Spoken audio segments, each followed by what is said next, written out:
You know, being a janitor isn't the most glamorous job, but working as a janitor in an old church, that's a whole different story. Imagine being the last person in a massive, creaking building that's been standing for centuries. The lights are dim, the air is cold, and every shadow seems to hide something, watching. Every night, I'm the one who has to lock up, clean up, and make sure everything's in place. But sometimes it feels like I'm not the only one there. What would you do if you heard footsteps behind you while you were mopping the floor, only to turn around and find no one there? Or if you noticed things weren't where you left them, like someone or something had moved them? This isn't just a job anymore. It's a nightmare I can't wake up from. I'm Mark, and I've been a janitor at this old church for 10 years. I've seen things that make me question my own sanity. And tonight I'm going to share with you the stories that haunt me long after I've locked those heavy doors and walked away. It was a stormy night, and the wind howled through the cracks of the ancient stained glass windows. I was mopping the floor near the confessional booth, thinking about wrapping up for the night when I heard it. A whisper. A soft, barely audible voice coming from the confessional. At first I thought it was just the wind playing tricks on me. But then I heard it again, clearer this time. A voice murmuring, "Forgive me, forgive me." My heart pounded in my chest as I approached the booth. The door was slightly ajar, and I could see the shadow of someone sitting inside. I hesitated, reaching out to push the door open. As I did, the whispering grew louder, more frantic. I felt a cold breath on the back of my neck. Spinning around, I saw nothing. But when I turned back to the confessional, the door slammed shut with a deafening bang. I nearly jumped out of my skin. Gathering my courage, I yanked the door open, only to find the booth completely empty. The whispering had stopped, but the eerie chill lingered in the air. I never cleaned near that confessional alone again. Whatever was in there, it wasn't looking for forgiveness. It was looking for something or someone else. Coming to the next story. One of the church's oldest features is a statue of the Virgin Mary, standing tall and solemn in the back corner. She's been there for centuries, and the locals believe she watches over the town. But I've seen her do more than just watch. It started about 6 months ago. I was dusting the pews when I heard a faint sobbing. It was the kind of cry that sends shivers down your spine. Desperate, hopeless. I followed the sound and it led me straight to the statue. Her stone eyes seemed to glisten, almost like tears. I shook my head, telling myself it was just my imagination. But as the nights went on, the crying grew louder. One evening, I decided to confront it.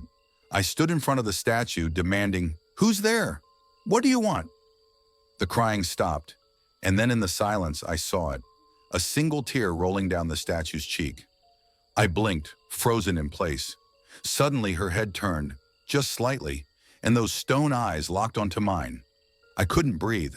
I stumbled back, tripping over the pew, as the statue's mouth began to move, whispering something I couldn't understand. I bolted out of there, the sound of her whispers following me all the way home. The statue stands silent during the day, but at night I know she's watching, waiting, and crying for something or someone lost. Okay, here's the next one. One of the strangest occurrences happened just last month. I was doing my usual rounds, locking up for the night, when I noticed something strange. A candle burning in the middle of the sanctuary. Now I always extinguish the candles before I leave, so this was odd, very odd. I walked over to blow it out, but as I got closer I saw him, a man, dressed in tattered clothes, kneeling in front of the altar. His back was to me, and he was muttering something under his breath, a prayer maybe, but it didn't sound like any prayer I'd ever heard. I cleared my throat to get his attention, but he didn't respond. Slowly, I reached out to tap him on the shoulder.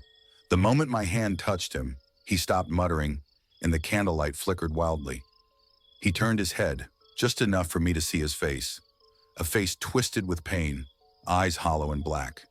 He opened his mouth, and a guttural scream echoed through the church, louder than anything I've ever heard. I stumbled back, my heart racing.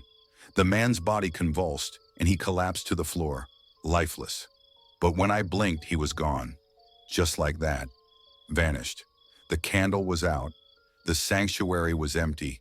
and all that remained was the echo of that scream in my ears. I never saw him again, but sometimes late at night, I hear footsteps behind me, and I know he's still there, lingering in the shadows. This old church has a choir loft that hasn't been used in years. The choir disbanded long before I started working here, but sometimes late at night, the loft isn't as empty as it seems. I was doing a late shift, cleaning the main hall, when I heard it, a soft humming, like a distant choir warming up. At first, I thought it was just the wind, but the melody was too precise, too intentional. The sound seemed to be coming from the loft above. I climbed the stairs, each creak echoing in the silence. The closer I got, the louder the humming became, until it surrounded me like a cloud of voices.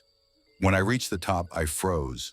The loft was filled with figures, their faces shadowed, their mouths moving in perfect harmony, but no words came out, just that eerie humming.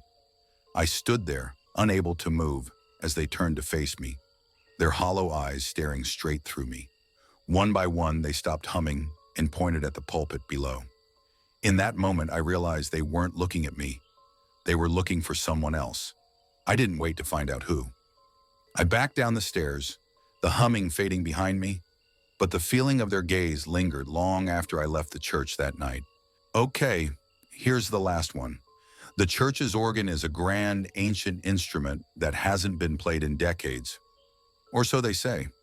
But there are nights when the pipes seem to have a life of their own. One evening, I was locking up when I heard the faint sound of music. The organ, which had been silent for years, was playing. The melody was haunting, like a funeral march, and it echoed through the empty halls. I followed the sound to the organ loft, but the room was dark and empty. I hesitated at the doorway, my heart pounding. The music grew louder, more intense, as if daring me to come closer. As I stepped into the loft, the organ stopped abruptly, leaving a deafening silence in its wake. I reached out to touch the keys and they were cold, too cold. Then suddenly the organ roared to life, the keys moving on their own, slamming down with a force that shook the entire loft. I stumbled back, watching in horror as the organ played a furious, dissonant tune, the sound almost unbearable. And then, as quickly as it started, it stopped. The loft fell silent, the keys still once more. I didn't stick around to see if it would happen again. Now, whenever I pass by the organ, I hear a faint echo of that night, and I know that the phantom organist is still there, waiting for the next time someone dares to disturb the silence. These are just a few of the terrifying encounters I've had in that old church. Every night brings something new, something unsettling. The whispers, the crying, the phantom music, each one a reminder that this place is far from holy once the sun sets. I've shared these stories not to scare you, but to warn you. Some places are meant to be left in peace.